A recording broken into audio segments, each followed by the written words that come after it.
కాలక్రోధుడు, విపరీతమైనటువంటి కోపస్వభావం ఉన్నవాడు, దండహస్తుడు, చేతిలో కర్ర పట్టుకున్నవాడు ఎగిరి ఒక్క తన్ను తన్నాడు ఆ ఎద్దుని.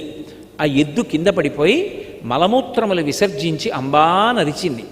దాన్ని తన్నాడు, అది కింద పడిపోయింది నిస్పృహతో.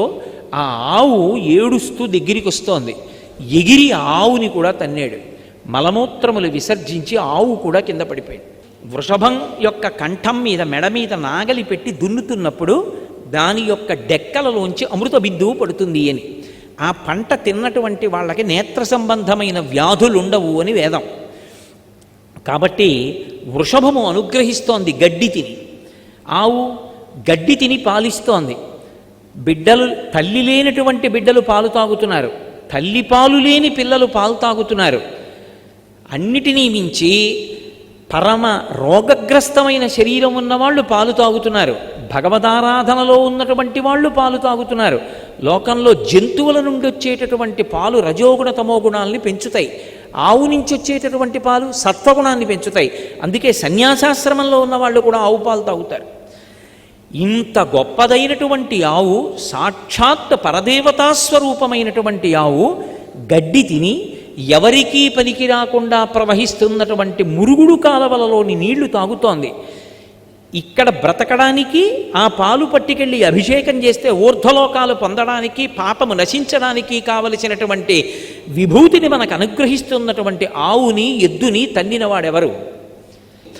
ఎవడు ఇలా కొట్టాడో మిమ్మల్ని, ఎవడు ఇలా పడగొట్టాడో వాడు మణులతో కూడినటువంటి పెద్ద పెద్ద భుజకీర్తులను పెట్టుకుని ప్రకాశిస్తున్నటువంటి ఆకాశంలో తిరగగలిగినటువంటి శక్తి కలిగినటువంటి దేవత అయినప్పటికీ కూడా వాడి భుజములు నరికేస్తాను.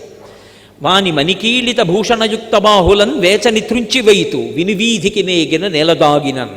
వాడు ఆకాశంలోకి పారిపోని, భూమిలో దూరిపోని విడిచిపెట్టను. వీడేనా అమ్మా ఈ అపకారం చేసినవాడు? ఎందుకు చేశావురా? నీ ఇంటికి వచ్చిందా? నిన్ను నీళ్ళు అడిగిందా? అన్నం పెట్టావా? నిన్ను పొడిచిందా? దేనికి దాన్ని తన్నావు? ఇప్పుడే నిన్ను సంహరిస్తున్నాను. చెయ్యకూడనటువంటి పని చేశావు అంటే మరి ధర్మం ఎందుకు చంపేయాలి దానికి? అంటే అది పరీక్షిన్ మహారాజు గారి యొక్క గొప్పతనం. శ్రీకృష్ణ భగవానుడి యొక్క మేనల్లుడి కుమారుడు, విశేషించి ధర్మరాజు గారి యొక్క పౌత్రుడు. ధర్మం చెప్పద్దు.